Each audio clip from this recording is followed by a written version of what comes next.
Copa do Mundo se aproxima e, mais uma vez, milhões de brasileiros alimentam o mesmo sonho: ver a seleção conquistar o tão esperado hexacampeonato. As expectativas crescem, as análises se multiplicam e a paixão pelo futebol toma conta das conversas em todo o país.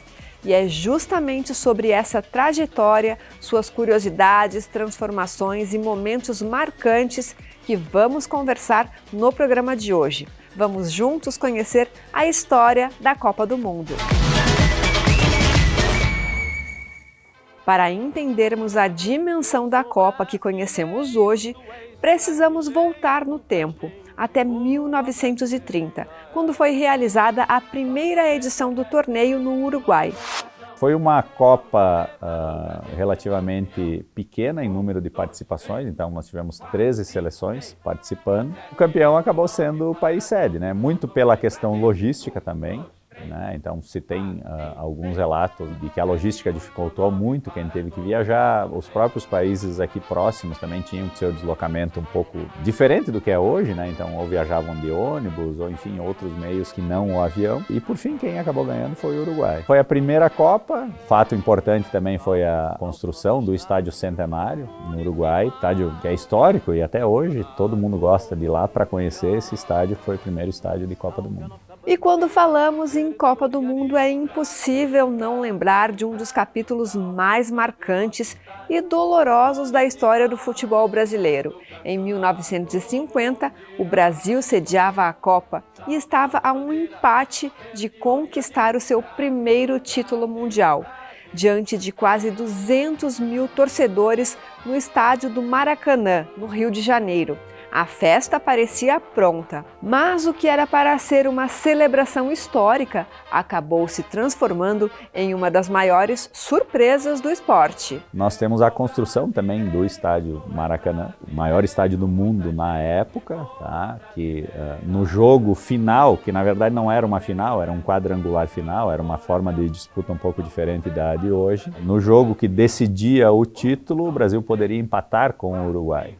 Saiu ganhando de 1-0 e tomou a virada histórica, de 2-1. Então nós acabamos perdendo em casa de 2-1 para o Uruguai e o Uruguai acabou conquistando pela segunda e última vez o título mundial. E até hoje esse fato é conhecido como Maracanaço. Nós tivemos o estádio Maracanã lotado, 170 mil pessoas. Nós tínhamos mais do que o dobro de pessoas nessa final, nessa decisão entre Brasil e Uruguai, e o Brasil acabou perdendo a Copa em casa. Mas o futebol também é feito de recomeços. 8 anos após o Maracanaço, o Brasil também deu a volta por cima na Copa de 1958 na Suécia. Com craques como Pelé, Garrincha e Didi, a seleção encantou o mundo e conquistou o seu primeiro título mundial.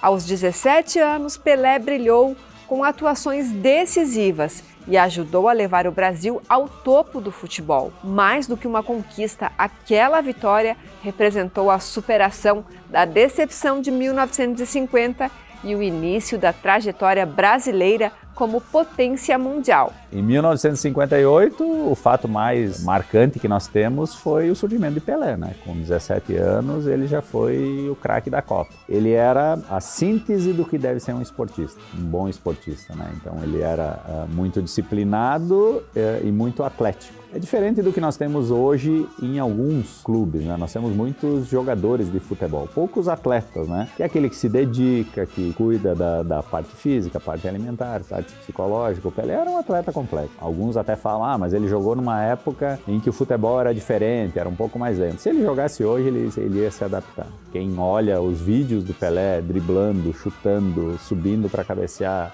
fazendo os gols que ele fazia, ele ia jogar hoje, ia se adaptar e com certeza ia ser melhor do mundo novamente nessa nossa época. É minha opinião, enquanto profissional da área. Mas será que seria possível repetir o feito? A resposta veio em 1962 no Chile. Logo nos primeiros jogos, uma preocupação tomou conta da torcida. Pelé sofreu uma lesão e ficou fora do restante da competição. Foi então que outro craque assumiu o protagonismo, Garrincha protagonizou atuações históricas, desequilibrou partidas e conduziu a seleção a uma campanha memorável. Com seu talento irreverente e dribles desconcertantes, ajudou o Brasil a chegar à final e conquistar o bicampeonato mundial. O Garrincha foi o grande nome daquela seleção, né? O Garrincha, então, tem uma característica física atípica, né? Ele tinha as pernas um pouquinho tortas, que eles chamavam, e diziam que isso facilitava os dribles, que ele driblava muito fácil por causa disso. Não, na verdade é porque ele era muito habilidoso, né? E nessa Copa, o grande destaque brasileiro, além da coletividade, foi o Garrincha. E depois, em 1970, o Brasil tricampeão. Muitos dizem que essa foi a melhor seleção da história do Brasil, em termos de coletividade. Então era uma seleção que tinha muitos nomes individuais e é comparada a grandes seleções, né? Como, por exemplo, a seleção de 82, que tinha Zico, Sócrates, Falcão. Era uma seleção recheada de craques, mas foi uma seleção marcada por não conquistar títulos. Muitos acreditam que essa seleção de 82 era melhor que a de 70. Melhor a gente não sabe, a de 70 ganhou, a de 82 não ganhou. E aqui no Brasil se tem muito isso, né? Essa questão de seleções que são marcadas pelo êxito, pela vitória, né? Não pelo desempenho. Aquela seleção de 82 realmente era muito boa.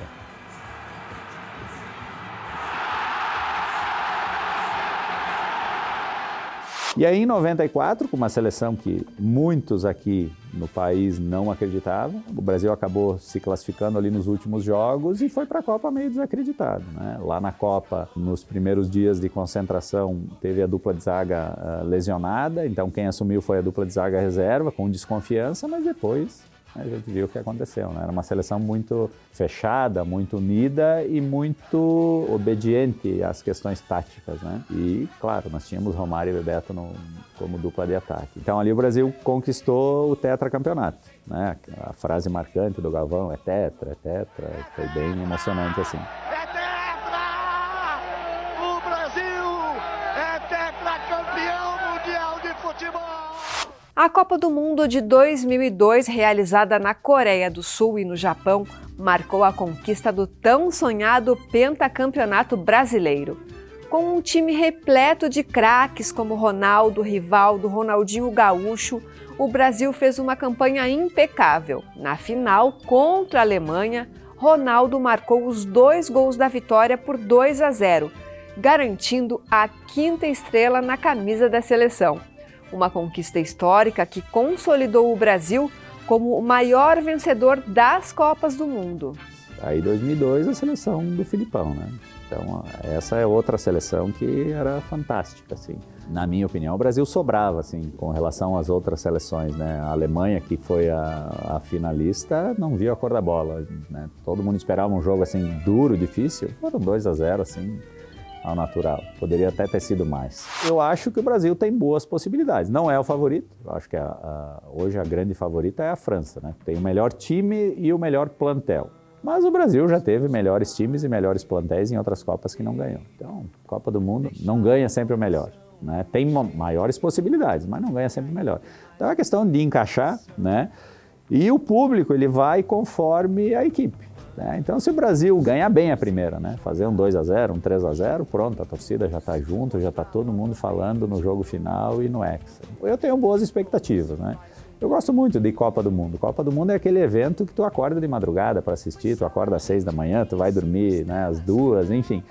A gente não está nem aí para onde é a Copa do Mundo. A gente sintoniza lá no canal, assiste o jogo e acabou. E não só o jogo do Brasil, né? A gente assiste qualquer jogo de Copa do Mundo que é legal. Entre vitórias inesquecíveis, derrotas marcantes e momentos que emocionaram gerações, o futebol mostrou porque é uma paixão capaz de unir milhões de pessoas ao redor do planeta. A torcida brasileira volta a sonhar com o hexacampeonato e fica a certeza de que cada edição deixa seu legado com heróis e histórias que atravessam o tempo. E no próximo Saiba Mais, vamos trazer algumas curiosidades sobre a Copa do Mundo e momento atual de novos possíveis jogadores. Obrigada pela atenção e até o próximo Saiba Mais.